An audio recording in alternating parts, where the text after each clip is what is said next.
Buenas tardes a todos, bienvenidos a nuestro último meetup del año, Ataques a Aplicaciones Windows.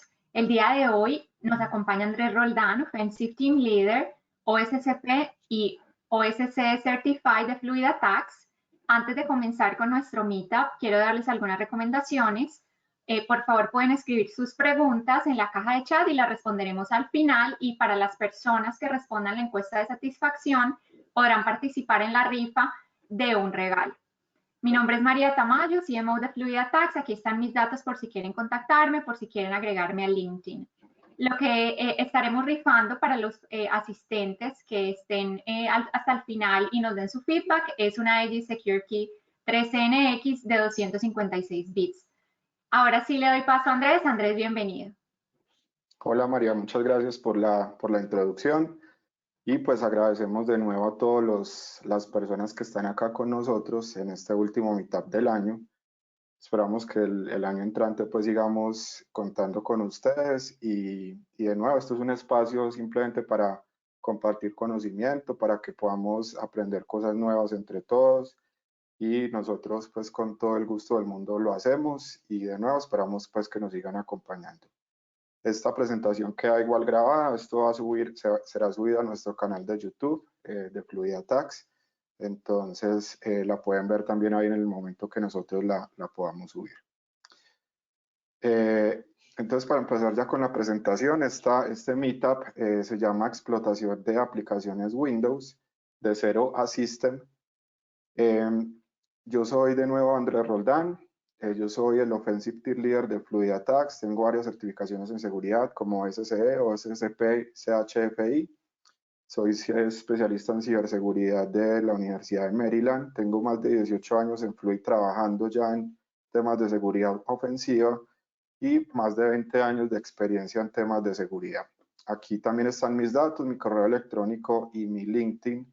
Si por un caso que me quieran agregar y podamos conversar también un rato de temas de seguridad, sería bien interesante. Lo que vamos a ver hoy es una presentación, es un meetup práctico en donde vamos a ver cómo explotar una aplicación en Windows y lo que vamos a hacer es enumerar primero el blanco, vamos a simular un ataque de caja negra, es decir, estamos en un ethical hacking de caja negra en donde encontramos un blanco, entonces lo que vamos a hacer es enumerar ese blanco. Vamos a encontrar vulnerabilidades utilizando un método que se llama fuzzing. Luego vamos a replicar la vulnerabilidad que logremos encontrar en código, en un script, que lo vamos a hacer en Python. Luego vamos a modelar el exploit para, digamos, aprovecharnos de esa vulnerabilidad. Luego vamos a probar el exploit de forma local y finalmente vamos a ejecutar el exploit en el blanco y vamos a poder lograr ejecutar comandos en el blanco utilizando una vulnerabilidad que vamos a encontrar a partir de cero. Entonces, ¿cómo es el formato de esta presentación? De nuevo, esto es una presentación técnica. La idea es que hagan las preguntas que se requieran en el chat de este webinar y después de la presentación, esperamos que sea alrededor de una hora, pues las vamos a responder con mucho gusto la que nos dé el tiempo.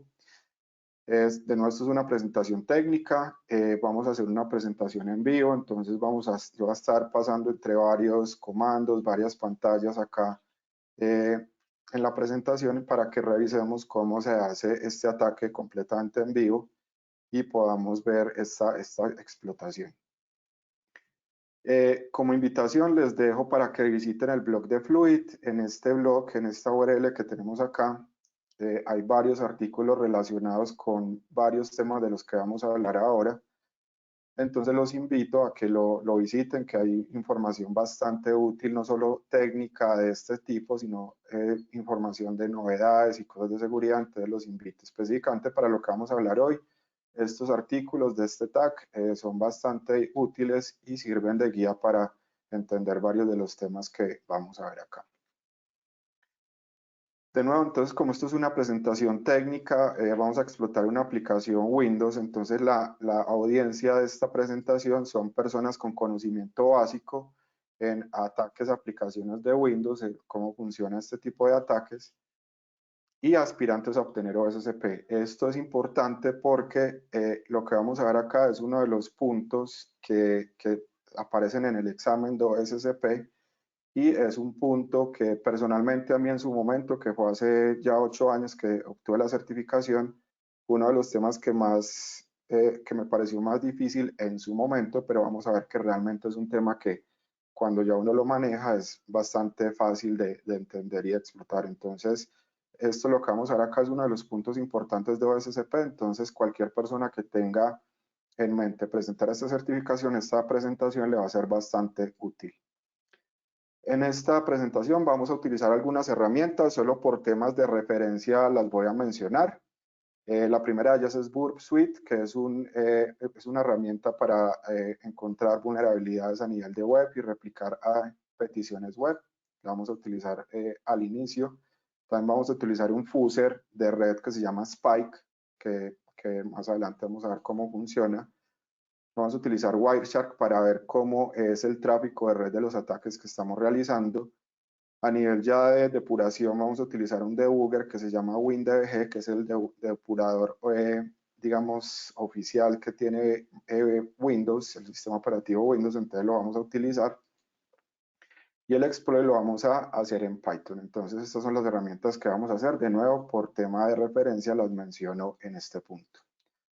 Entonces, lo primero es que, como les mencioné al inicio, vamos a simular que estamos en un ataque de tipo caja negra, en un ethical hacking externo, en modo caja negra, en donde estamos en la etapa inicial de reconocimiento, es decir, estamos encontrando URLs, estamos encontrando blancos, direcciones IP, y entre ellas encontramos esta dirección IP. Y cuando ingresamos acá encontramos este software, Dupe Scout Enterprise versión 10.018. Aquí lo encontramos en esta parte, y pues tenemos aquí un usuario y una contraseña. Entonces esto es lo que encontramos por allá haciendo la etapa de reconocimiento, que es lo que tenemos acá precisamente. Ahora, cuando estamos en la etapa de reconocimiento de verificación del blanco, cuando digamos ya tenemos identificado cuál es el target de lo que vamos a explotar, tenemos varias opciones. Ya sabemos que el producto se llama Dupe Scout Enterprise, la versión se llama 10.18. Entonces lo primero que puedo hacer es una búsqueda de vulnerabilidades conocidas. Entonces yo busco en Google qué vulnerabilidades conocidas tiene este producto. Pero lo que vamos a hacer acá es hacer una búsqueda de nuevas vulnerabilidades. Es decir, vamos a hacer una búsqueda de vulnerabilidades no conocidas de este software, de esta versión, y lo vamos a hacer haciendo un exploit de día cero, un zero day que se llama, que básicamente es un exploit o un script que explota una vulnerabilidad nueva recién encontrada. Entonces, no sé si ustedes han escuchado el tema del malware, el tema de los APTs y todo ese tipo de cosas, y muchos de los malware y APTs más sofisticados utilizan vulnerabilidades de día cero, es decir, vulnerabilidades que no son conocidas públicamente, y con exploits que los hacen personas con conocimientos altos de explotación, y le utilizan estos exploits para ganar acceso a los productos que tengan la vulnerabilidad no conocida de día cero. Entonces lo que vamos a hacer acá es simular eso, encontrar una nueva vulnerabilidad en un producto y hacer el exploit de día cero a partir de encontrar la vulnerabilidad nueva. Y finalmente vamos a ver un ejemplo de publicación responsable de este tipo de vulnerabilidades nuevas. Entonces, seguimos en la etapa de reconocimiento. Entonces ya sabemos que el producto se llama Dupe Scout Enterprise y tenemos la versión 10.18. Entonces lo que vamos a hacer acá es hacer una instalación local del producto. Entonces yo ya bajé por acá el instalador de Dupe Scout, la versión 10.018. Entonces lo que va a hacer es hacer la instalación. Entonces aquí seguimos Next, le sale por acá. Aquí vemos que el servidor web queda en el puerto 80. Y aquí ya tenemos instalado el producto. Vamos a cerrar esto. Y para poder habilitar el servidor web, tenemos que, por acá en server, habilitar el servidor web en el puerto 80. Entonces, de esta forma, ya estamos acá en la máquina local. Ya habilitamos el servidor web y ya tenemos acá en el localhost, que es la dirección de mi máquina, el mismo producto, Dupe Scout Enterprise 1018. Aquí le doy login y vemos que es exactamente igual al del blanco. Aquí tenemos el blanco, que es la dirección pública que encontramos en nuestra enumeración, y aquí tenemos localhost, y de nuevo, como ven, es completamente igual lo que estamos viendo acá. Entonces ya tenemos una instalación local del software que vemos acá, que estamos enumerando, y vamos a seguir entonces con la enumeración. Entonces ya tenemos instancia del mismo software. Esto lo podemos verificar de nuevo. Ya tenemos acá la pantalla de login, y por acá en los procesos encuentro este servicio nuevo que se llama Dupe Scout Enterprise, y tenemos un servicio de Windows que tiene un PID, que es este que vemos acá, 16916, que es el servicio corriendo de este servidor web. Entonces hasta ahora digamos que estamos ya con el software, el mismo software que encontramos públicamente, ya lo pudimos instalar localmente y ya podemos hacer pruebas directamente en nuestra máquina antes de poder ejecutar exploits o cualquier tipo de ataques en el blanco, que es el que tenemos acá. Luego lo que sigue es interactuar con el software. Vamos a ver el software cómo se comporta. Ya lo primero que vemos es que tenemos una pantalla de login. Entonces lo que voy a hacer acá es abrir el burp proxy. Lo voy a abrir por acá. Y voy a hacer una petición. Vamos a cerrar todas estas cosas. Me meto a localhost. De nuevo tengo la pantalla de login que vimos ahorita en localhost/login, y tenemos el usuario y contraseña. Entonces vamos a ver qué pasa cuando interceptamos esta petición. Ponemos acá, por ejemplo, test user, y acá test pass.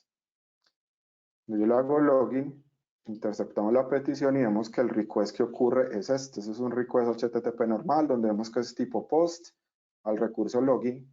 Hay varias cabeceras HTTP y el payload que se le pasa es esto: username igual test user, password igual test pass. Entonces lo que vamos a hacer es replicar vamos a mandarlo por aquí el repetidor de burp para que podamos hacer pruebas ahorita en un momento. Entonces ya tenemos acá interceptado con burp. Ya pudimos ver qué ocurre a nivel de HTTP cuando yo le doy login en este botoncito, utilizando pues el burp, que es un proxy que me permite interceptar ese tipo de tráfico HTTP. Entonces lo primero que tenemos que hacer es encontrar el request válido más simple. Entonces aquí vemos que tenemos un montón de cabeceras, pero en un request post de login normalmente lo que se requiere son el tipo de contenido que le estoy mandando como post y el tamaño del contenido, y básicamente el host para poder que funcione HTTP 1.1, y ya. Vamos a ver si con esto, y aquí podemos ver que este request, ya quitándole todas las cabeceras adicionales que no se necesitan, podemos ver que el request más sencillo que funciona es este que tenemos acá, con solamente 3 cabeceras: host, content length y content type, y el payload que tenemos acá. Y de esa forma pues tenemos una respuesta igual de la aplicación que estamos probando, en este caso de Dupe Scout. Entonces, de esta forma ya pudimos identificar el request válido más simple, y esto lo hacemos con un solo objetivo, y es que podamos replicar ese request en código. Porque si yo podría poner todas las cabeceras, pero se vuelve un poquito tedioso, y vemos que simplemente con estas 3 cabeceras es suficiente para poder hacer una réplica de este request a nivel de script. Entonces lo que hacemos es, aquí ya tengo creado un primer código, primer script para replicar este código, esta petición. Entonces aquí lo que vemos es esto. Estamos replicando igual el post, que es este que vemos acá. Vemos que es un post a login, HTTP 1.1 igual, el host es localhost, en este caso es la dirección IP de localhost, que lo ponemos aquí como parámetro. El content type es igual, el content length lo hacemos dinámicamente dependiendo del payload que le pasamos, que es este, y el payload es igual, es básicamente username igual a y password igual a. En este caso pues es test user y test pass, pero básicamente lo mismo. Entonces ya tenemos un script inicial en Python en donde podemos replicar este mismo request, pero ya a nivel de código fuente, a nivel de código de script, para que lo podamos manipular a partir de acá y hacer el exploit final utilizando esto como template. Entonces ya tenemos configurado nuestro exploit, entonces verifiquemos a nivel de red cómo se ve la captura o el tráfico que vemos en utilizando nuestro exploit.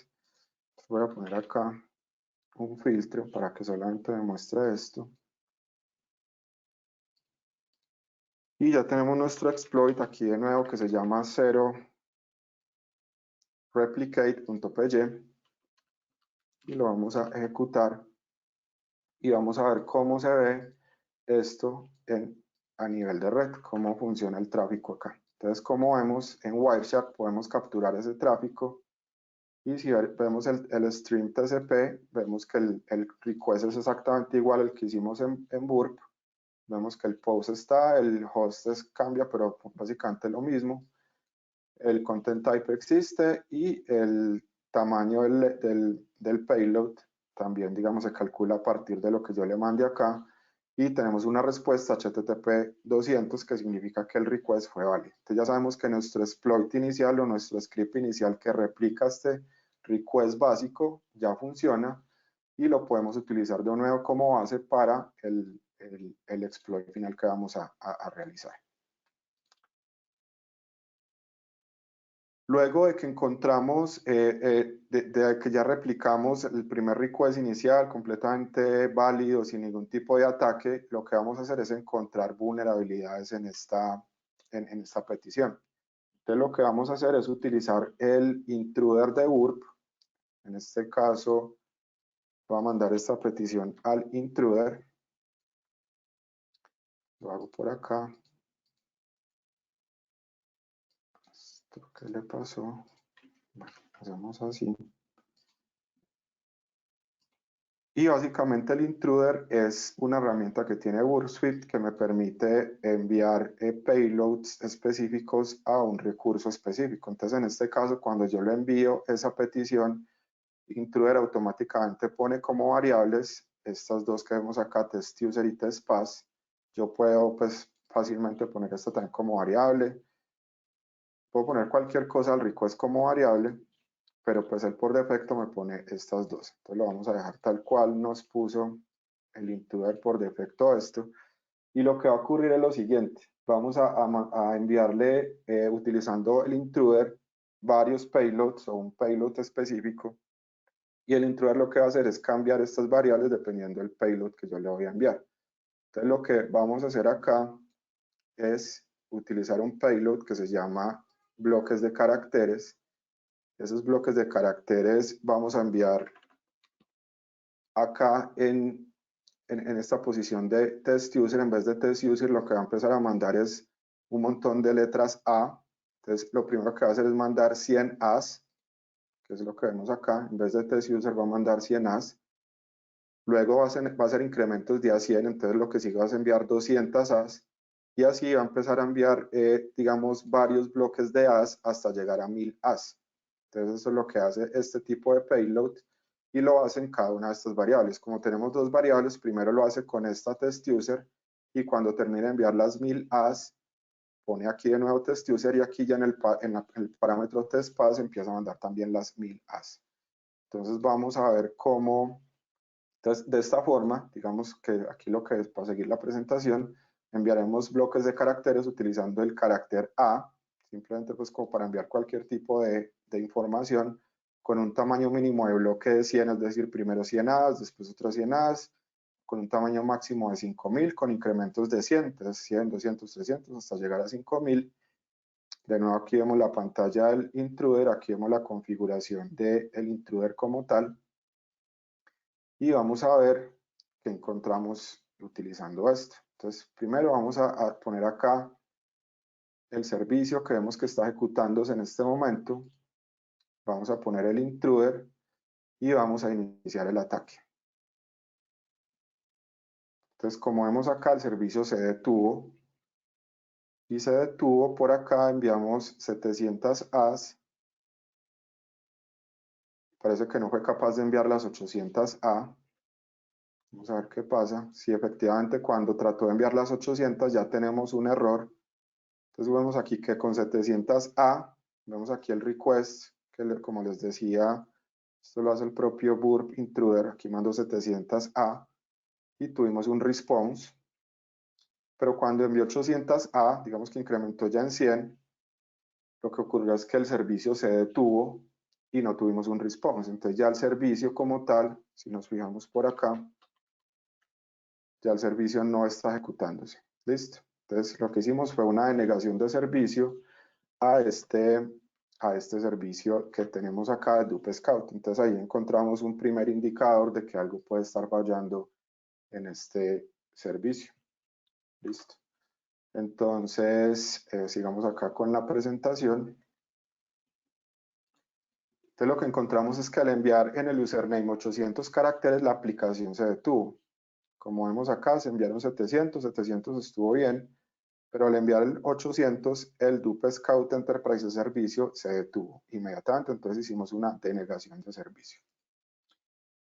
Si digamos, yo no cuento con Burp o digamos que no tengo la opción de utilizar Burp Intruder, hay un fuzzer que se llama Spike, que sirve para exactamente lo mismo. Entonces digamos que en este caso, voy a de nuevo a subir el servicio. En este caso, puedo utilizar un fuzzer de red que se llama Spike, y el Spike funciona básicamente de esta forma. Aquí lo que tenemos es el mismo post, el mismo request que vimos ahorita en Burp, por acá en el repeater. Entonces, como vemos, tenemos aquí exactamente el mismo post, el mismo request, y Spike lo que hace es definir puntos de fuzzing. Entonces, cuando yo le envío o yo programo con Spike, utilizando este comando string, le estoy diciendo que envíe una cadena que no es mutable, es decir, le va a mandar de forma estática este payload que vemos acá, que corresponde a esta parte inicial del post. Lo mismo ocurre para el host. Lo mismo ocurre para el content type y para el content leg lo calcula dinámicamente. Ahora, como yo quiero hacer fuzzing del parámetro password, el parámetro username, entonces yo le digo a Spike que utilice ya el comando string variable para el valor que yo le pase al username. Entonces lo que va a hacer Spike es que cuando encuentre esto, va a empezar a hacer fuzzing y a enviar diferentes tipos de cadenas en este parámetro A del username. Entonces, de esta forma, yo puedo poner cualquier tipo de variables y cualquier cantidad de variables acá. Yo puedo poner este string variable en host, por ejemplo. Puedo hacer fuzzing de este parámetro, puedo hacer fuzzing del path del post también o del HTTP también. En fin, yo ya, digamos, soy libre como atacante de saber en dónde quiero hacer fuzzing. En este caso, solo voy a hacer fuzzing en dos puntos, en el valor del username y en el valor del password, que es lo que queremos probar acá. Entonces vamos a ver cómo nos funciona esta vez el fuzzer y vamos a verificarlo. Aquí de nuevo entonces está para la presentación, están los dos puntos de fuzzing que va a utilizar Spike y vamos a ver cómo funciona el fuzzer.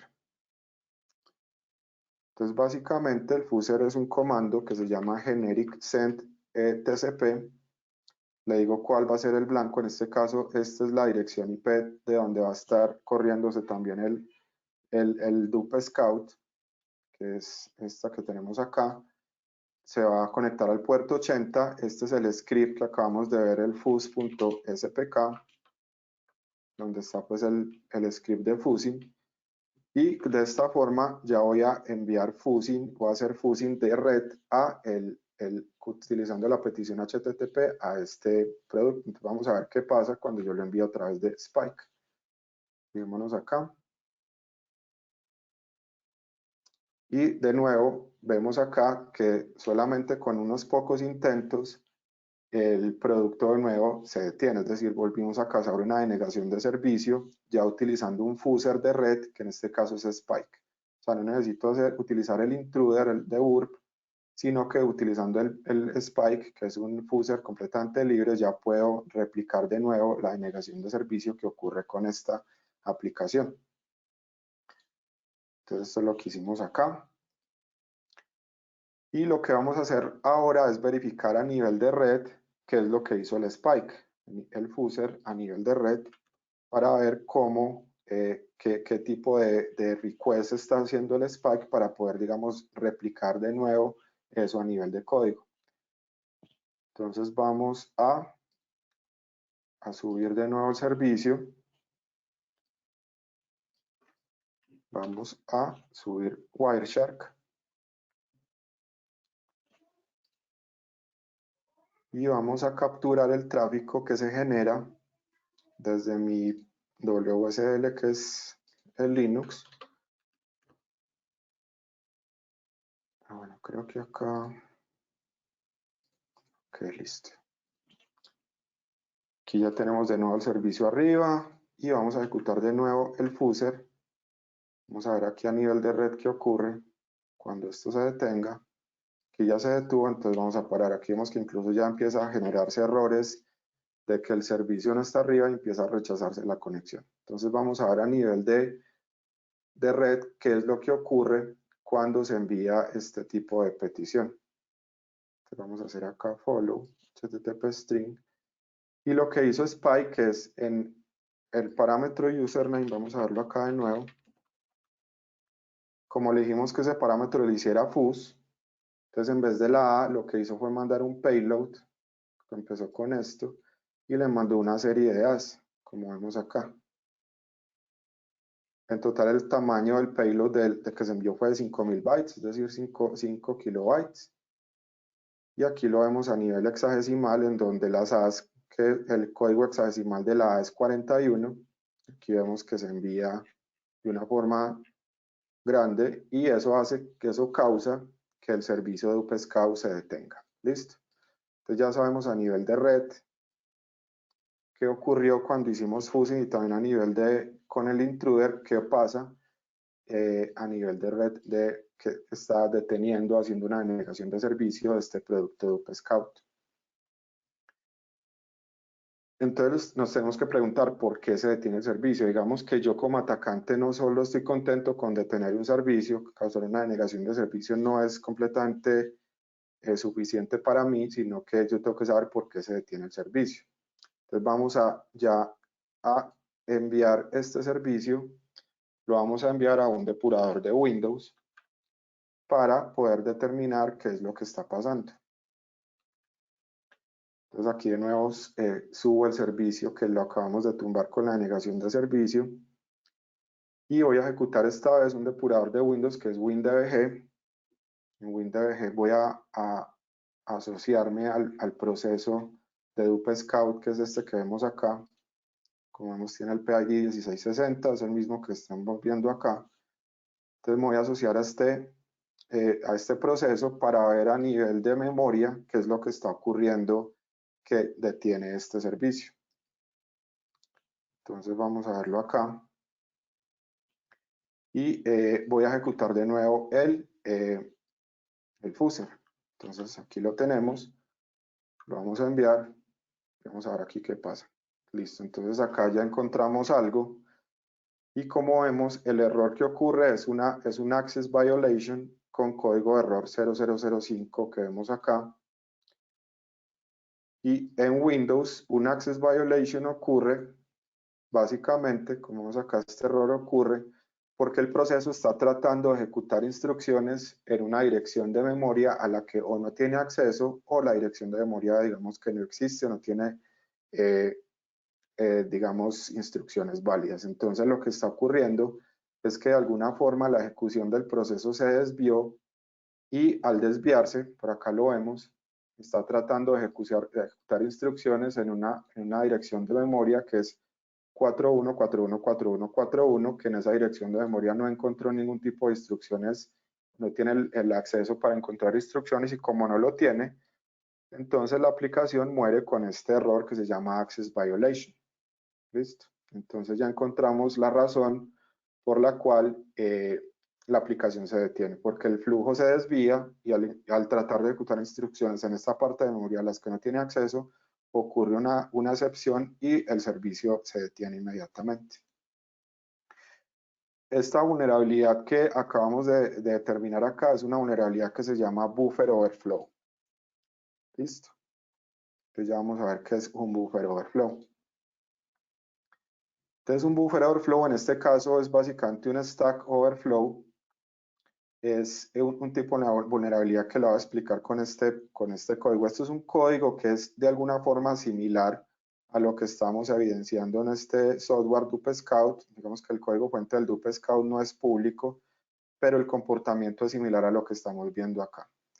Entonces, ¿qué ocurre cuando tenemos este código fuente? Cuando, digamos, en la arquitectura x86, que es la que estamos ejecutando en este caso, todas las aplicaciones tienen una porción de memoria que se llama el stack. El stack es un tipo de memoria que se utiliza para guardar datos temporalmente de las funciones. Y lo que se guarda, entre otras cosas, básicamente, principalmente, son las variables locales y la información necesaria para que cuando la función termine, pueda seguir con la instrucción que sigue después de retornar la función, que en este caso es esto que vemos acá. Entonces, ¿qué ocurre con el Buffer Overflow? Digamos que estamos ejecutando este programa, este código fuente, entonces lo que hace inicialmente es entrar al main, que es como la función principal del programa. La primera instrucción que tiene el main es una función, es la ejecución de una función que se llama BOF, que es esta que tenemos definida acá. La función ejecuta ciertas instrucciones como lo vemos acá y la función cuando termina hace un retorno, es decir, que se retorna, termina la ejecución y retorna la siguiente instrucción que está definida en el código fuente, que en este caso es un printf del código que vemos acá. Y finalmente el main también retorna, es decir, ya termina su ejecución y cuando esto ocurre, el proceso digamos que termina y la ejecución como tal es finalizada del proceso. Entonces, si tenemos este flujo de ejecución, que es un flujo de ejecución completamente simple de entender, de nuevo el main está por acá, llama la función BOF, esta función hace también cada una de las instrucciones de forma simultánea, de forma uno por uno. Cuando retorna, entonces retorna este printf que vemos acá y esta función main, digamos que ya también retorna y termina la ejecución. Entonces, ¿qué pasa en la ejecución de este proceso cuando estamos en este punto de ejecución? ¿Qué pasaría y cómo se vería la memoria? Entonces, cuando se ejecuta el main que inicia la ejecución de BOF, entonces BOF es una función nueva. Como es una función nueva, BOF pone en el stack la dirección del frame, del stack frame de la función padre, que en este caso es main. Entonces lo pone por acá en una porción de memoria. Adicionalmente pone en el stack las variables locales, que en este caso es destination, que tiene 8 bytes, y la variable input buf la tenemos acá. Y la función BOF tiene que poner en memoria también cuál es la dirección de memoria de la siguiente instrucción para poder que cuando este retorne, cuando termine la función, él sepa a qué instrucción seguir. En este caso, lo que pone en memoria es la dirección de memoria donde está este printf. Entonces, normalmente cuando ocurre esto, hace este return y el sistema operativo lo que hace es leer esta dirección de memoria, que en este caso es esta dirección de printf, y pues continúa la ejecución acá del printf y sigue las instrucciones de forma consecutiva.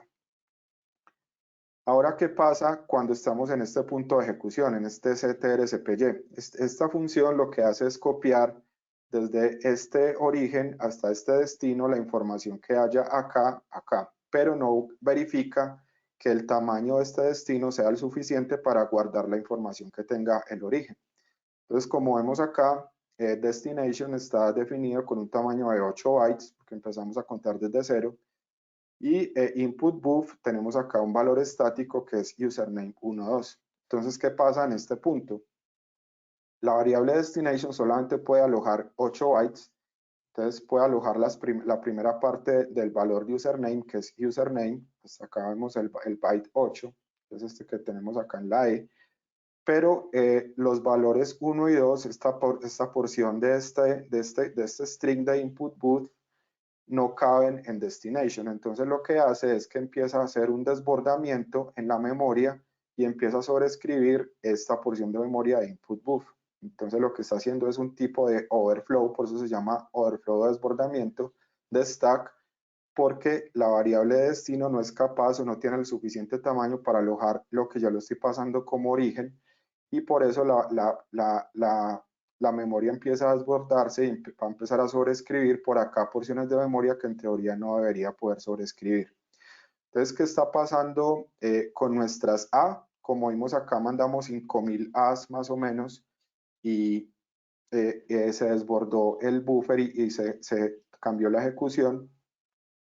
Entonces lo que ocurre es que estamos llenando todo este buffer y por acá estamos sobreescribiendo esta dirección de retorno. Entonces, ¿qué pasa cuando la función llega a este return? Él va a ver qué dirección está acá. En este caso, como vemos, esto lo sobreescribimos con 4 A's o 41 y cuando lo va a tratar de ejecutar es que tenemos esta error de access violation, porque no encuentra ningún tipo de instrucción en esta dirección de memoria 414141. Entonces, esto digamos que es la explicación muy básica de lo que es un buffer overflow. Es básicamente una vulnerabilidad que me permite sobreescribir la memoria de la función vulnerable, que en este caso es esta, y cuando yo la sobreescribo hasta cierto punto, sobreescribo la dirección de retorno, que en este caso en vez de irse a printf, él lo que hace es tratar de irse al buffer que yo envié, que es el montón de A's, y de esta forma la redirección, se redirecciona el flujo de ejecución, pero como no hay instrucciones válidas acá, pues entonces hace una denegación de servicio del proceso como tal. Entonces esto es lo que es un buffer overflow y es lo que empezamos a encontrar acá. Entonces lo que necesitamos hacer ahora, ya que identificamos la vulnerabilidad, es replicar esta vulnerabilidad en código. Entonces lo que vamos a hacer acá es, tenemos aquí el replicate donde teníamos el payload, digamos, bueno, sin ningún tipo de exploit. Y lo que vamos a hacer acá es, en vez de mandarle una sola A, como lo teníamos ahorita, le vamos a mandar las 5000 A's en el parámetro username. ¿Listo? Entonces vamos a tratar de replicar esta vulnerabilidad utilizando este nuevo código que tenemos acá. Entonces lo que vamos a hacer es enviar las 5000 A's y de alguna forma algunas de esas 4 A's que vemos acá va a sobreescribir esa dirección de retorno y vamos a ver si lo podemos replicar utilizando este código fuente. Entonces de nuevo voy a ejecutar acá el dup scout, lo voy a subir porque lo teníamos detenido porque lo hicimos con la denegación de servicio. Vamos a ejecutar de nuevo el depurador. Nos vamos a adjuntar al proceso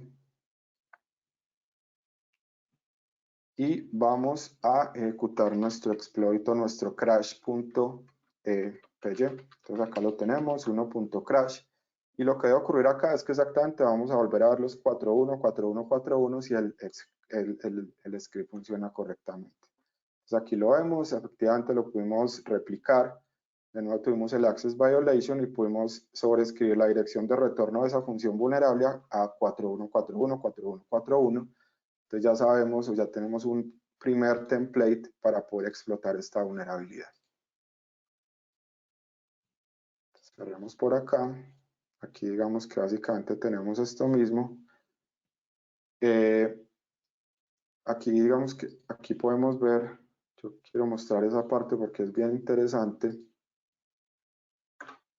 cómo se ve el stack cuando enviamos todo ese montón de A's. Entonces voy a volver a juntar aquí el proceso, voy a volver a ejecutar el crash. Bueno, aquí me faltó resumirlo, listo, aquí lo tenemos. Tenemos el mismo tema y como vemos acá en esta ventanita está el stack y como vemos está lleno de 4 unos, que en este caso son A's. Y yo lo miro de esta forma, puedo ver que estoy aquí viendo en la dirección de SP, que es donde está el apuntador del stack, vemos los 5000 A's que yo le estoy enviando. ¿Listo? Entonces vemos que de alguna forma en memoria, estamos desbordando ese buffer, como le mostré ahorita en la explicación. Entonces, sigamos con la presentación. Ahora hay un punto importante. Como vimos ahorita, sobreescribimos la dirección de retorno con 4 A's, pero yo cómo sé cuáles de esas 4 A's son de esas 5000, es decir, yo envié 5000 A's, ¿cierto? Pero yo cómo sé si las 4 A's que sobreescribieron la dirección de retorno fueron las 4 primeras o las 4 segundas. Yo no sé eso y yo necesito saber eso si yo quiero controlar la ejecución del proceso que estamos aquí desbordando. Entonces, ¿cómo puedo saber yo eso? Entonces hay varias formas. Yo lo puedo hacer de forma manual, es decir, primero, yo sé que son 5000 A's, entonces mando, por ejemplo, 2500 A y 2500 B. Si la dirección de retorno se sobrescribe con A's, yo sé que se está sobrescribiendo con un número que es diferente, que es menor a 2500, un offset menor a 2500, y empiezo a hacer eso se llama un árbol binario, hasta poder determinar cuáles son las 4 A's que me están sobrescribiendo esa parte. Pero hay una forma más sencilla y es crear un patrón cíclico. Es decir, se puede crear un patrón utilizando Metasploit con este comando, que básicamente lo que hace es crear un patrón cíclico, en este caso de 5000 bytes, que son las 5000 las que le enviamos. Cuando hacemos esto, entonces él crea una string en donde cada byte, cada 4 bytes son únicos en todo el string. Entonces, de esta forma, en vez de enviar las 5000 A's, enviamos este string completo, y podemos verificar en cuál parte específica de todo este string gigante se está sobreescribiendo la dirección de retorno para poder, digamos, hacer control completo de la ejecución del proceso. Entonces, lo que vamos a hacer acá es precisamente eso.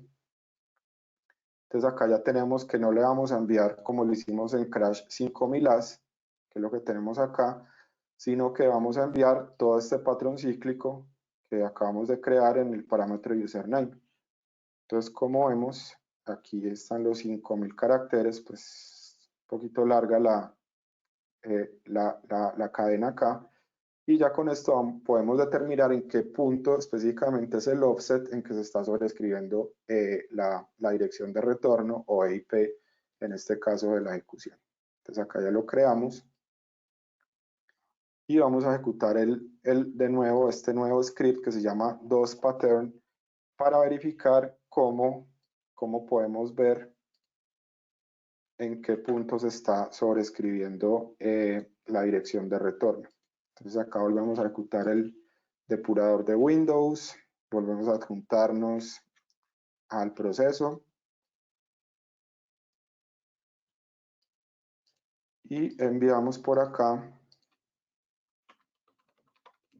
el script pattern, y en este caso vemos que ya nos sobreescribió con 4141 porque ya no estamos enviando 5000 A, sino que se sobreescribió con estos bytes que tenemos acá. Entonces estos bytes representan un pedazo de todo ese patrón cíclico que es esta cadena B0 a B, que es alguna parte de todo este patrón cíclico que creamos acá. Pero yo cómo sé en qué offset específicamente está eso. Entonces yo lo que hago es copio esta dirección de retorno que me entregó el depurador, y utilizando también un script de Metasploit que se llama pattern offset, le digo que verifiquen qué offset de todo ese string está este patrón, y lo que me dice este script es que exactamente ese patrón se encontró en el offset 780. Entonces aquí ya hay una cosa importante que acabamos de ver, es que no sé si se acuerdan que al inicio, cuando le mandamos con el intruder, vimos que con 700 teníamos una respuesta válida, ¿cierto? Tenemos 700 A's, tenemos una respuesta válida, pero cuando enviamos 800 ya tenemos un error. Entonces concuerda perfectamente con esta medición que acabamos de hacer, porque sabemos que con el offset 780, cuando enviamos más de esa cantidad de A's, ya la aplicación se sobrescribe la dirección de retorno, y ya digamos que la aplicación hace un crash. Entonces concuerda perfectamente con esta observación de fuzzing que hicimos inicialmente y sabemos ya ahora la vulnerabilidad completa cómo ocurre, es decir, tenemos un buffer overflow que cuando enviamos más de 780 caracteres en el parámetro username empieza a sobreescribir la dirección de retorno de la función vulnerable y de esta forma si yo controlo esa dirección de retorno pues yo controlo básicamente el flujo de ejecución del proceso. Entonces eso es lo que vamos a hacer a partir de este momento. Antes que nada tenemos que validar que ese offset sea válido. Entonces lo que vamos a hacer ahora, voy a tener esto acá de nuevo. Lo que vamos a hacer ahorita es que en vez de enviarle todos esos caracteres del ciclo, del patrón cíclico, vamos a validar el offset de esta forma. Entonces lo que voy a enviar es, ya no voy a enviar las 5000 As de una, sino que primero voy a enviar 780 As, que son el offset que vimos ahora, que es lo que encontramos a nivel de patrón. Luego voy a enviar solamente 4 caracteres B, solamente 4, o sea, dentro de 5000 caracteres que voy a enviar, solo voy a enviar 4 veces y voy a llenar el resto del buffer con caracteres C. Entonces, a nivel de ASCII, si lo vemos por acá, el carácter A tiene un valor hexadecimal de 41, como ya lo vimos. Cuando llenábamos con AS, se sobrescribían con 41. Ahora lo que vamos a enviar es que solo vamos a enviar 4 veces, es decir, hexadecimal 42, y una cantidad de 4000 y pico de Cs de 43. Entonces, si tenemos el offset correctamente, solamente vamos a enviar 4 As y la dirección de retorno que vamos a ver en el depurador tiene que ser 42, 42, 42, 42, es decir, que tenemos el offset completamente correcto. Entonces vamos a verificar esto utilizando este exploit, de nuevo 780A, 4S, y llenar el resto del buffer con caracteres C. Entonces ya tenemos acá, vamos a subir el servicio, ya lo tenemos arriba. Vamos a ejecutar de nuevo el depurador. Nos adjuntamos de nuevo el proceso.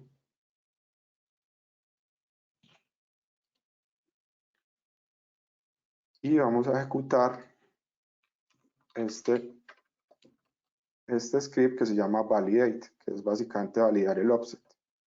Y aquí vemos que efectivamente el offset lo escogimos de forma completamente específica y detallada y certera. Y podemos ver que la dirección de retorno se sobrescribió con los 4 E's que yo tenía pensados por acá. Entonces ya sabemos que el offset realmente es 780. Si verificamos el stack, como lo vemos por acá, vemos que efectivamente están los 780 As, que lo vemos en esta parte. Luego solamente vemos las 4 E's, que son acá estos 42, 42, 42, y el resto del buffer se llenó con Cs, que son los 43. Entonces vemos que exactamente estos únicos 4 bytes que vemos acá son los que sobrescriben la dirección de retorno.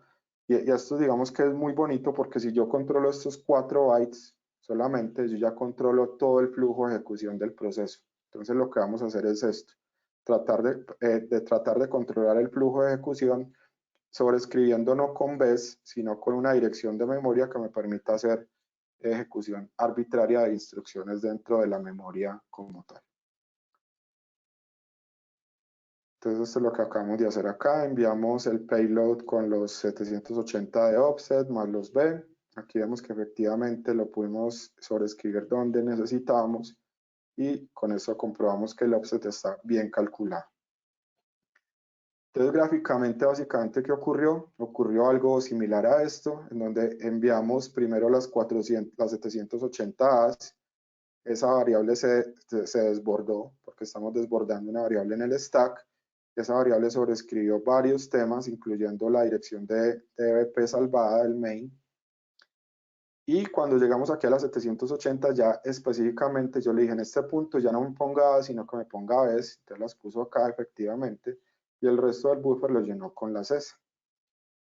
Entonces de esta forma, como ya controlo esta porción, esta es la dirección de retorno y ya puedo controlarle el flujo de ejecución de del programa. Entonces ya lo que sigue es modelar el exploit. Como les decía, tenemos que redirigir la ejecución, la ejecución al stack, y lo que vamos a hacer es cambiar estos 42 por una instrucción que me permita ejecutar instrucciones en el stack. En el momento del overflow, lo que ocurre normalmente es que la variable SP esté apuntando justo después, o más o menos por acá, de la dirección de retorno salvada de IP. Entonces, lo que necesito es encontrar una instrucción que haga, que redirija el flujo de ejecución al código que yo tengo acá. Esa instrucción se llama jump ESP, y lo que tengo que hacer es encontrar una dirección de memoria que tenga esta instrucción. Entonces eso lo vamos a hacer rápidamente, redirigiendo la ejecución del stack. Entonces vamos a volver a subir el proceso.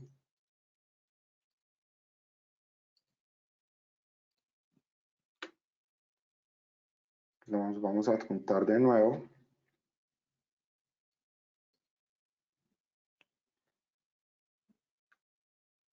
Y vamos a utilizar un plugin que se llama Mona. Y ese plugin me sirve para encontrar la dirección que yo necesito. Entonces yo necesito encontrar una dirección en un módulo que no cambie, que no cambie cada vez que se reinicia el programa o se reinicia el sistema operativo. Entonces de esa forma yo utilizo Mona para encontrar esa dirección utilizando este comando.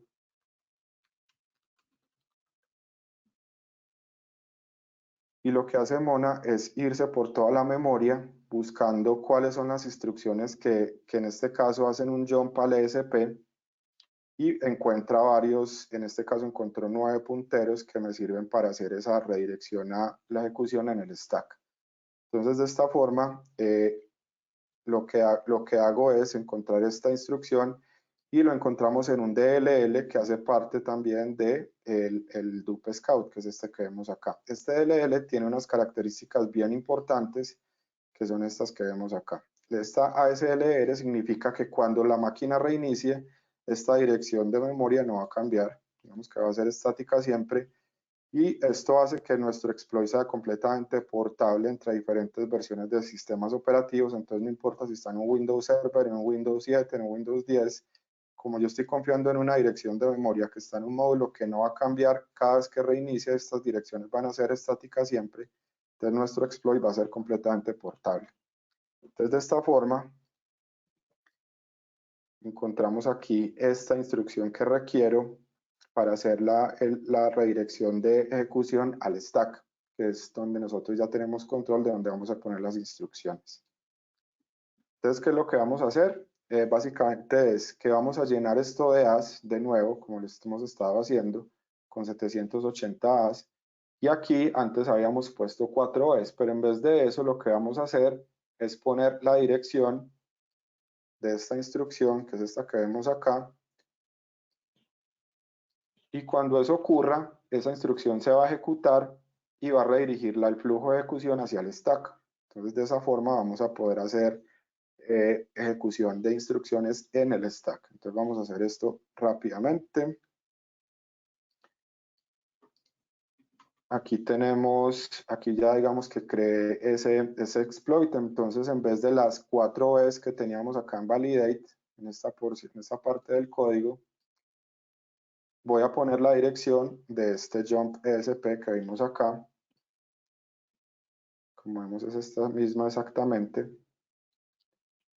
Y lo que va a hacer entonces el programa es que el proceso es que va a sobreescribir la dirección de retorno, va a retornar a esta dirección. En esta dirección ya si hay una instrucción válida que es jump ESP, y jump ESP va a redirigir el flujo de ejecución hacia el stack, que en el stack lo que va a poner en este caso es caracteres de este estilo. Entonces vamos a ver si nos funciona.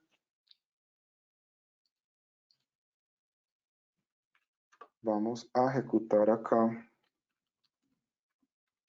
este exploit actualizado. Entonces, ¿qué vemos acá en este punto? Vemos que efectivamente este es el ensamblador. Vemos que las 780 se llenaron por acá. Luego en ESP sobreescribimos la dirección de retorno con esta misma dirección que vemos acá. Está al revés por el tema del endianness que funciona en la arquitectura x86, pero exactamente la misma 10, 09, 0C83. Entonces, como sobreescribió con esto, cuando fuimos acá, encontramos que en esta dirección de memoria, si verificamos acá qué instrucción hay, encontramos que efectivamente en esa dirección de memoria hay un jump PSP que lo que hace es redirigir el flujo de ejecución a el stack. Entonces, como vemos acá, ya estamos ejecutando direcciones instrucciones en el stack. ¿Cómo sé eso? Porque si yo veo el registro EIP, que es el instruction pointer, y si yo veo el registro ESP, son exactamente iguales. Es decir, que el instruction pointer, es decir, la instrucción que sigue, que voy a ejecutar, es la instrucción que en este caso está siendo apuntada por el ESP, que es el apuntador del stack. Entonces, ¿qué sigue? A partir de este punto yo ya controlo la ejecución del programa y en vez de esto que tenemos acá, que es un breakpoint de software, lo que yo puedo hacer es ejecutar cualquier tipo, ingresar cualquier tipo de instrucción en Assembler y el proceso va a redirigir la ejecución al stack y en el stack va a haber, por ejemplo, un shellcode que me genere una shell, por ejemplo, que es lo que vamos a hacer ahorita. Entonces, ya de esta forma acabamos de redirigir el flujo de ejecución hacia el stack para poder ejecutar instrucciones arbitrarias en nuestro proceso que estamos vulnerando. Entonces acá ya tenemos esto, vamos a volver a subir el servicio. Pero antes que nada, antes de poder redirigir la ejecución allá, necesito encontrar caracteres inválidos. Esto es importante porque es lo que estamos aquí haciendo un overflow es a un username en un form HTML. Entonces, normalmente el programa, el proceso, seguramente tiene algún tipo de verificación de caracteres o de codificación. Entonces, yo no puedo inyectar cualquier tipo de bytes en el campo username, sino que tengo que saber cuáles son los bytes permitidos que yo puedo inyectar acá. Entonces, si yo estoy inyectando un form en un username de HTML, ¿qué tipo de caracteres invalidarían mi exploit? Yo tengo que hacerme esa pregunta. ¿Lo puedo hacer una validación manual? Normalmente estos caracteres, el 0, el line fit y el carriage return, son normalmente indicadores de que el string termina. Entonces, normalmente en los shellcodes se omiten por defecto estos. Digamos que cuando se generan, todos los omitimos. Pero adicionalmente, como estamos en un form HTML que va por HTTP, que se codifica ese tipo de cosas, seguramente hay otros caracteres que si yo los ingreso van a dañarme el payload, me van a interrumpir el payload. Por ejemplo, se me ocurre uno que es el ampersand. Si yo ingreso por acá, en vez de test user, ingreso un ampersand, entonces el form lo que va a hacer es cortar hasta ese punto el valor de esa variable y lo va a tomar como si fuera una variable nueva. Entonces, seguramente el ampersand no lo va a poder ingresar y algún otro tipo de variable, por ejemplo, el más, el porcentaje, en fin, digamos que hay varios tipos de bytes que seguramente me dañan esto. Yo lo puedo hacer de forma manual o intentar adivinar cuáles son, pero hay formas más prácticas y más específicas de hacerlo, mucho más efectivas, que es utilizando el mismo exploit. Entonces, lo primero que vamos a hacer antes de poder redirigir el flujo es encontrar los caracteres válidos. Entonces, empezamos excluyendo el byte 00, que como estamos haciendo una manipulación de string, normalmente nos interrumpiría el payload. Entonces, lo que hacemos es enviar por acá dentro del payload todos los caracteres ASCII desde 0 hasta 255 y vamos a omitir el 0 precisamente para que encontremos cómo se ve en el stack esto. Lo importante al final es encontrar, inyectar en memoria todos los caracteres omitiendo los que corrompen o interrumpen el buffer. Por ejemplo, en este caso vemos un ejemplo de que cuando ingresamos el carácter 2b, lo que hace el programa en memoria es que lo cambia a 20. Entonces vamos a ver qué es 2b. Vamos a ver un poquito en esta tabla.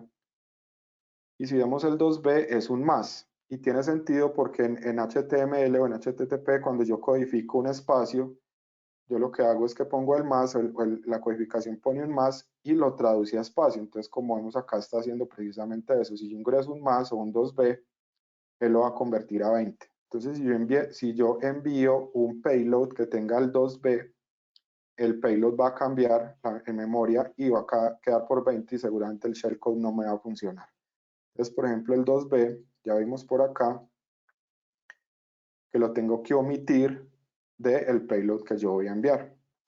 Y al final, digamos que Mona también me permite identificar cuáles son esos caracteres. Aquí me dice precisamente eso, que el 2b es corrupto, que el posible carácter inválido es 2b.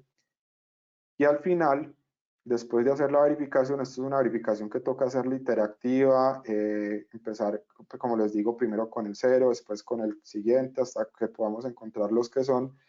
Esta verificación ya la hice y los caracteres inválidos que me interrumpen el payload son estos que vemos acá y tienen mucho sentido por el punto donde estamos inyectando el exploit que estamos haciendo. Entonces, si yo envío cualquiera de estos caracteres, nuestro payload o nuestro exploit va a dejar de funcionar. Entonces, yo tengo que hacer un shellcode o tengo que inyectar caracteres que no tengan estos bytes, porque esos bytes van a dañar mi explotación. Entonces, es muy importante conocer esto.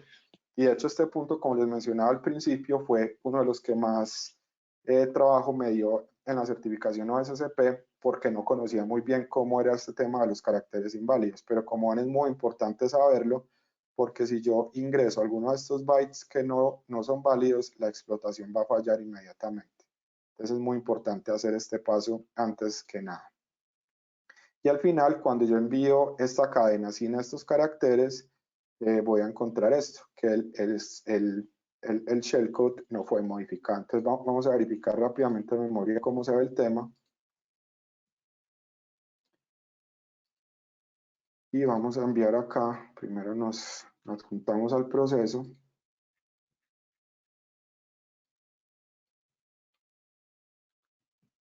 Y enviamos de nuevo por acá ya el batchars. Entonces acá me detuvo la ejecución, sin embargo puedo ver ya en memoria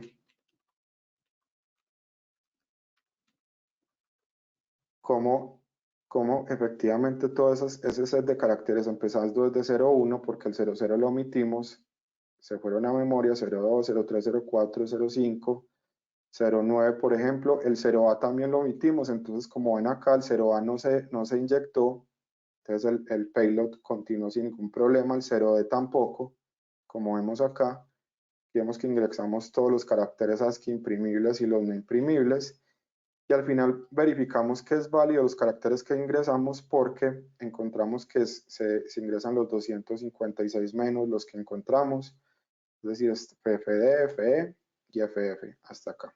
¿Listo? Entonces ya con esto podemos ver que los caracteres que omitimos son los caracteres que tenemos que evitar para poder tener una explotación válida. Entonces vamos a continuar con la presentación después de este punto importante. Y lo que sigue es, ya que encontramos los caracteres inválidos, ya verificamos la inyección, esto es lo que acabamos de hacer acá, y encontramos pues que la inyección se puede hacer válida si evitamos cualquiera de estos bytes que tenemos acá. Entonces ya lo que sigue en este momento es que vamos a crear un shellcode. Un shellcode es básicamente instrucciones en assembler que se inyectan en este caso en el stack, que es donde ya tenemos la ejecución del código, donde podemos ejecutar código. Y ese shellcode puede hacer varias cosas, dependiendo lo que yo quiero que haga. Ya vamos a ver cómo lo creamos. Y lo tenemos que hacer este shellcode eliminando los caracteres inválidos. Entonces esto puede ser una tarea bastante complicada, pero afortunadamente existe un programa que es el MSFF Venom de Metasploit, que precisamente me puede crear un shellcode y omite los caracteres inválidos que yo le diga que me omite. Entonces vamos a hacerlo por acá. Entonces, de esta forma, con MSF Venom, yo le estoy diciendo que me cree un payload o un shellcode para la plataforma Windows de x86. El payload o el shellcode que yo quiero que me cree es un shellcode que me va a abrir un puerto TCP, que es este que tenemos acá, y el puerto que me va a abrir es el 5555.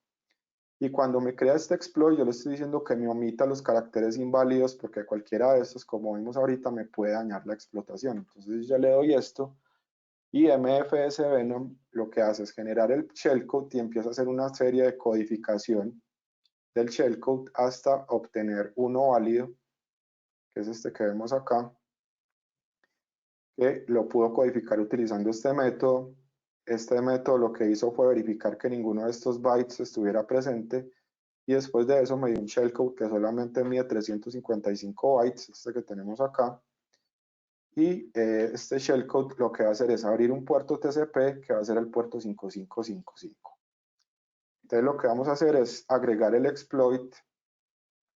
shellcode a nuestro exploit. Entonces aquí ya lo agregamos, la variable shell, que es la que me entrega MFS Venom, y la agrego por acá en el payload que yo voy a ingresar.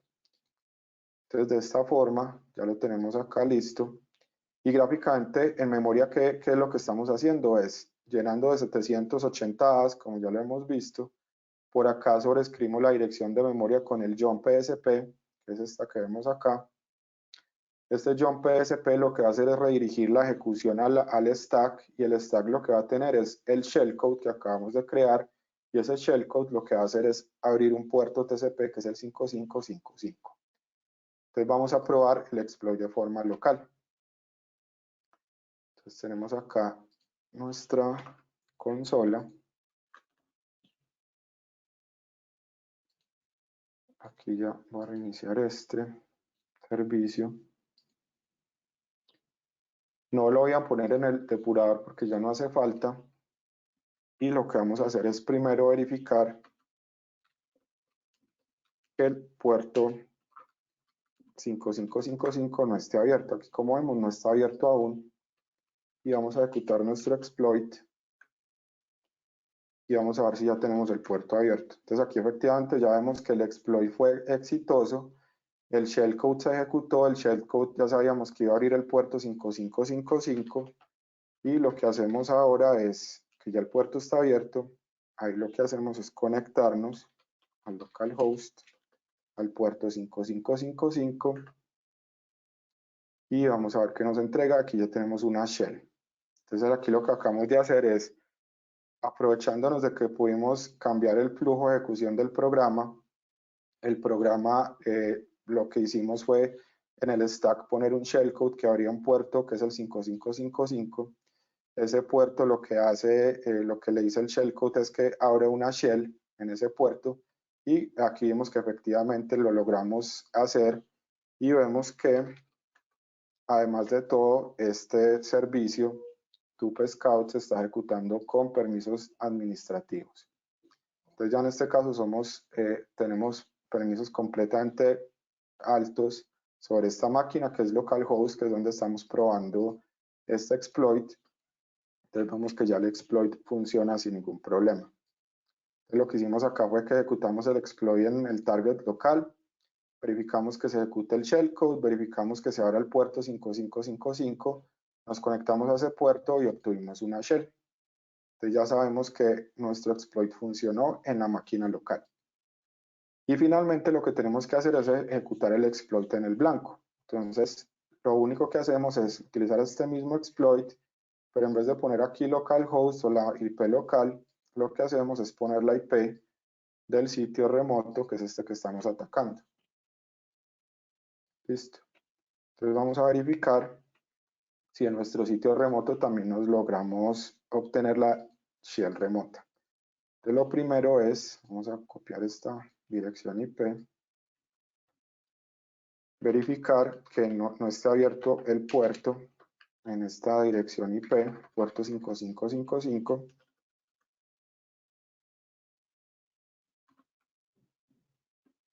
Aquí vemos que no está abierto todavía, parece que va a haber un timeout. Efectivamente hay timeout, es decir, el puerto no está abierto. Y vamos a ejecutar el shellcode, el exploit, que es el 7.exploit, que ya lo tenemos redireccionado con esta IP destino. Entonces vamos a ejecutarlo acá. Aquí se ejecutó sin problema y vamos a ver si ya tenemos una shell remota, y efectivamente ya pudimos en el servidor remoto que estamos aquí atacando, que es este mismo que vemos acá, pudimos ejecutar el mismo exploit porque teníamos el mismo producto. Como les mencioné ahorita, el Jump PSP, como lo elegimos de un módulo que tiene dirección estática, entonces es portable, es decir, no importa la versión del sistema operativo donde se esté ejecutando, pudimos reutilizar este exploit en una versión de Windows diferente, y vemos que acá, de nuevo, pues ya somos System en este mismo sistema. Incluso podemos empezar a verificar qué más hay acá. Vemos que esto es una dirección que está en Amazon, entonces ya podemos hacer cualquier tipo de verificación interna con permisos administrativos. Entonces ya de esta forma exitosamente pudimos lograr encontrar una vulnerabilidad utilizando un método de Zero Day, es decir, buscando una vulnerabilidad a partir de cero, y creamos un exploit nuevo a partir también de cero, haciendo la verificación de la vulnerabilidad, explotándola y obteniendo una shell remota, que es lo que tenemos acá. Entonces aquí tenemos esto mismo. Entonces, de esta forma ya pudimos encontrar y explotar esta vulnerabilidad que vemos acá. Ahora, como dato interesante y un dato chévere, es que cuando estaba preparando esta presentación, empecé a verificar Dupe Scout. Esta vulnerabilidad de login es una vulnerabilidad conocida, pero haciendo verificación del mismo software de Dupe Scout encontré una nueva vulnerabilidad. Esa vulnerabilidad es de tipo SDH, no la quise preparar para la charla porque tiene una explotación un poquito más compleja, pero en este link de este blog de Fluid, de este artículo de Fluid, pueden ver un ejemplo de cómo se explota una aplicación utilizando Structured Exception Handling, que es la vulnerabilidad nueva que encontré en Dupe Scout. Y hicimos pues el advisory correspondiente en Fluid, donde identificamos esta vulnerabilidad. Esta vulnerabilidad la encontramos en otro punto que ya les voy a mostrar. El exploit lo subimos a ExploitDB también. Listo. Aquí vemos la vulnerabilidad, Dupe Scout, en un parámetro SID. Aquí vemos el autor. Y este es el exploit que encontré, de una vulnerabilidad que encontré precisamente preparando esta charla para hoy, que se la encontré hace 8 días, la semana pasada. Y también nos asignaron un CVE ID, en donde Mitre incluso le dio una criticidad de 9.8 porque la ejecución se puede hacer remota sin ningún tipo de autenticación y me permite, como vimos acá, obtener permisos administrativos completos sobre el sitio. Entonces Mitre le dio una calificación de 9.8 en CVCS versión 3 y de 10 en versión 2, que es, digamos, lo más alto que existe por la criticidad de la vulnerabilidad. Esta vulnerabilidad, como les decía, es de tipo Structured Exception Handling, que lo que hace es aprovecharse de la cadena de excepciones que maneja la aplicación, y de alguna u otra forma se logra también tener control sobre el flujo de ejecución, como vemos acá en el GIF, y ya se puede hacer todo el proceso de explotación que vimos acá. Esto es parte del exploit de esta nueva vulnerabilidad. Como vemos, ya no es en post login, sino que es en una variable que se llama settings, perdón, que es una variable que se llama SID, que básicamente maneja la memoria. Incluso les voy a mostrar por acá.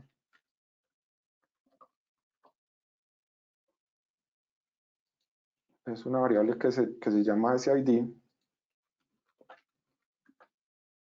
que es esta que vemos acá en la URL. Entonces esta variable, cuando yo le paso un tamaño de buffer muy grande, que en este caso es alrededor de 10.000 bytes, en el caso anterior fueron 5.000, aquí fue alrededor de 10.000, también se genera un desbordamiento de buffer, pero causado por un manejo de excepción que se sobrescribe, y pues se logra también tener la shell remota como vimos acá. Entonces eso es como un bonus de la presentación, que haciendo la preparación encontramos una vulnerabilidad completamente nueva. Entonces, ¿qué llevarse de esta presentación? Para los atacantes es que no le teman buscar vulnerabilidades en productos de software. Como vimos, se puede encontrar cosas nuevas completamente que nadie ha encontrado, lo podemos hacer nosotros sin ningún problema, porque aunque la mayoría de los fallos reportados hoy ocurren en aplicaciones web, las vulnerabilidades de buffer overflow todavía están presentes y como vemos son de alto riesgo, pueden llegar a tener una calificación muy alta, como vemos acá en Mitre, una calificación absolutamente alta por la criticidad que presenta. Y para las personas que defienden, se pueden utilizar protecciones de sistema operativo, por ejemplo DEP, que es Data Execution Protection, es una protección que evita que yo pueda ejecutar instrucciones en el stack. Sin embargo, hay formas de que se pueda evadir. De hecho, hay un artículo en el blog de Fluid, que es este, que mostramos cómo evadir esa protección de DEP. Es decir, cuando no hay ejecución del stack, que fue lo que hicimos acá, igual se puede hacer una técnica que se llama ROP para hacer la ejecución de instrucciones y poder lograr exactamente lo que tenemos acá. Entonces, aunque hay protecciones, muchas de ellas se pueden evadir de forma efectiva. Entonces, muchas gracias a todos por estar presentes en la presentación. De nuevo, como les dijo María al inicio, para las personas que nos ayuden con la encuesta, que es esta que tenemos acá, vamos a entregar una USB que sirve para guardar datos de forma segura. Entonces, les pido, por favor, que en esta URL que vemos acá, Go Fluid Attacks, técnicas de explotación en aplicaciones Windows, o en este QR, me ayuden con una encuesta para saber cómo les pareció en la presentación, y a las personas que llenen la encuesta van a participar por el sorteo de esta USB. Entonces, muchas gracias a todos por estar presentes en el webinar. María, te dejo la palabra. Andrés, mil gracias. Bueno, mientras van llenando las encuestas, voy a hacer la primera pregunta. Fabián pregunta, ¿qué tan común o fácil es realizar estos procedimientos en un ambiente real? Sí, como vimos acá, digamos que la primera opción que tuvimos fue que encontramos el producto y la versión exacta, y ese producto y versión exacta pudimos descargar el mismo software y poder hacer pruebas locales. Entonces, básicamente depende de eso. Pero muchos, de hecho, la gran mayoría de productos de software de este estilo se pueden descargar ya sea por un demo, por una versión de prueba, o simplemente el producto es libre y se puede descargar y hacer lo que hicimos acá, que es verificar localmente la vulnerabilidad, y pues ya cuando tengamos el exploit listo, hacer la explotación en el target real. Jennifer pregunta, en la fase de fuzzing, ¿después de cuántos caracteres más o menos decides que no es vulnerable un campo o que puedes continuar con el siguiente? Esto sobre todo para casos en los que tienes múltiples entradas en la aplicación, por ejemplo, 5 o más. Sí, es una muy buena pregunta, Jennifer, y básicamente depende del fuzzer que estés utilizando. Por ejemplo, Spike tiene alrededor de 6.000 tipos o 6.000 payloads por cada uno de los campos que está poniendo ahí. Los fuzzers básicamente son herramientas de alguna forma brutas en el sentido de que empiezan a mandar tipos de caracteres raros. Por ejemplo, en vez de una A, manda un punto, y empieza a hacer como combinación de diferentes tipos de puntos. De hecho, para eso hay un tipo de buffer que se llama un polyglot o un políglota, que sirve mucho para hacer fuzzing, y básicamente es este que les voy a mostrar acá en la pantalla. Cuando yo ingreso este buffer, este que tenemos acá, es un buffer que se llama un políglota porque tiene varias características, es decir, ingresa caracteres que puede hacer, aquí me faltó esto, que varias tecnologías puedan generar algún tipo de error. Entonces, por ejemplo, esto puede generar un error de inyección HTML o de cross-site scripting. Esto, por ejemplo, si es vulnerable la aplicación, el campo puede generar un error de SQL injection. Estos, por ejemplo, pueden generar error de LDAP injection, y en general, digamos que este string como tal puede ser un string muy simple para hacer fuzzing de diferentes tipos de campos, y así de esta forma poder determinar de forma rápida y digamos poder seguir con el campo 1, 2, 3, 4, 5, como mencionas, si es vulnerable o no. Entonces es una recomendación utilizar políglotas de este estilo para hacer este tipo de fuzzing de forma manual, o hacerlo con Spike, que lo hace de forma automática. Andrés, Jennifer también nos pregunta, ¿es posible que exista un caso en el que todas las direcciones de JMPs sean inválidas, ya sea por las banderas o por los caracteres inválidos? Si es así, ¿qué se podría hacer? Sí, eso también es una muy buena pregunta. Y normalmente, digamos que Jump SMP no es la única forma de poder lograr hacer un salto al stack. Entonces, por ejemplo, les voy a mostrar aquí otra vez en el depurador. Voy a volver a adjuntar acá. Si yo leo si yo busco por esto de instrucciones que me permitan hacer eso, veo que no solamente Jump PSP me permite hacerlo, sino que hay otro tipo de instrucciones. Por ejemplo, esta es exactamente lo mismo que un Jump PSP. Entonces, Mona, por eso es bastante útil, porque digamos que me ayuda a identificar que lo que yo necesito es saltar al ESP, y Mona me dice cuáles son las instrucciones que encontró en memoria que me pueden ayudar a hacer eso. Entonces, es bastante recomendado utilizar Mona para hacer este tipo de búsqueda de instrucciones que yo necesito. Bueno, Andrés, te voy a pedir por favor si vuelves al slide de la encuesta mientras tanto. Sí, sí. Daniel nos pregunta, buenas noches, gracias por este tipo de streams y me quedan dos preguntas. ¿Hay forma de ver el tráfico HTTPS en Wireshark en texto plano? Y con las nuevas medidas de seguridad de los compiladores como GCC, ¿cómo es posible el Stack Overflow?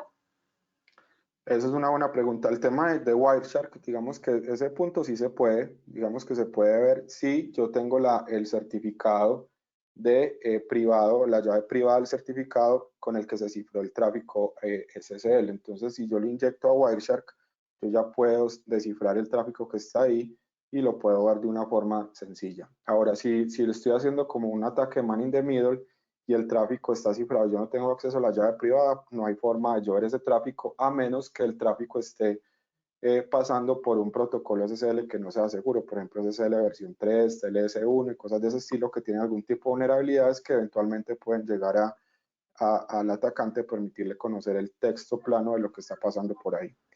Y por el otro, ¿cuál era la otra pregunta, María? Se me olvidó. La otra pregunta es, con las nuevas medidas de seguridad de los compiladores como GCC, ¿cómo es posible el Stack Overflow? Bueno, sí, esa pregunta es muy buena también, porque, por ejemplo, los compiladores ponen algunas protecciones como DEP, como les mostré ahorita DEP, pero DEP se puede pasar utilizando ROP, es decir, utilizando instrucciones o apuntadores a instrucciones que permiten ejecutar lo mismo que hicimos acá. Otra protección que pone GCC o algunos compiladores es un canary, que lo pone en memoria, es decir, antes de a ver si lo puedo mostrar por acá. Por acá lo tenemos, aquí está.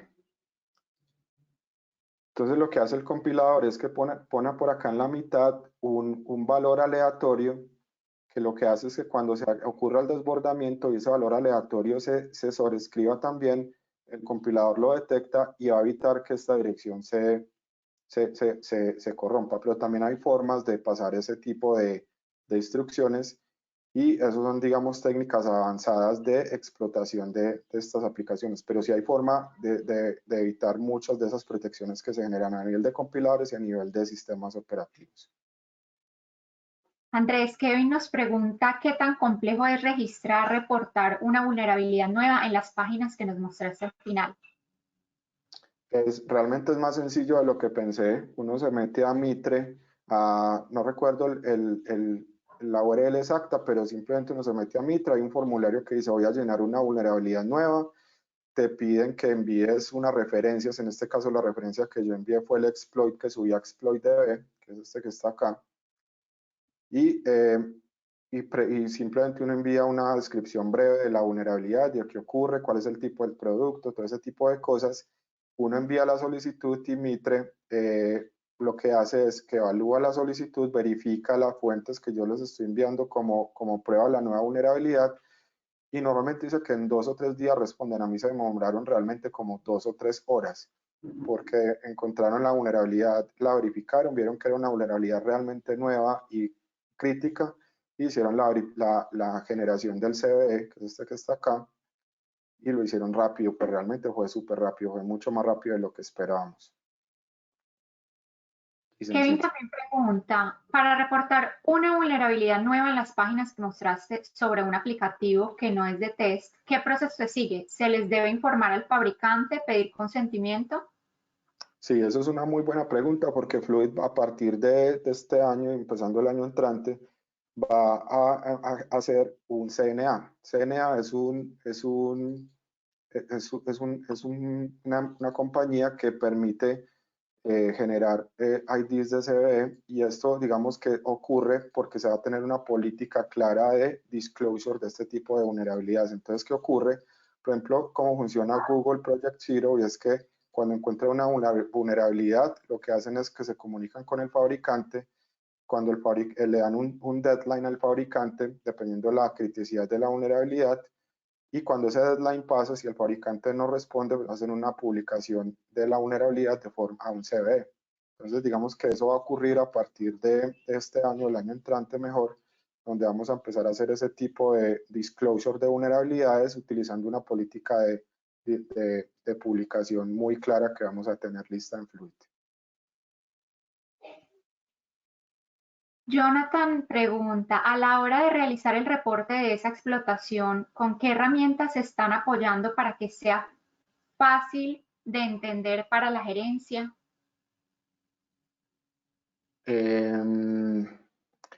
Sí, básicamente cuando hacemos esta explotación de este tipo de cosas, digamos que en este caso estamos simulando un escenario caja negra de una vulnerabilidad.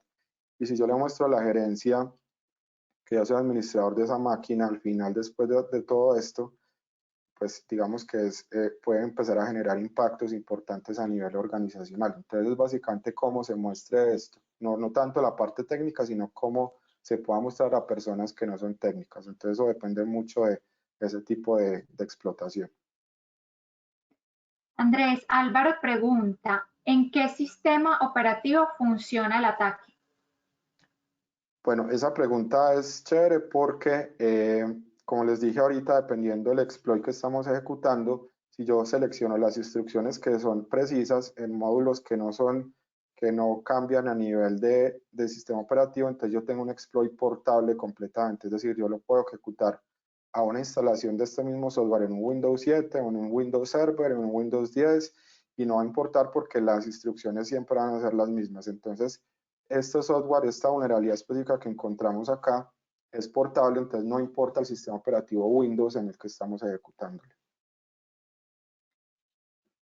La última pregunta que tenemos la hace John, ¿dónde puedo leer sobre este tipo de ataques?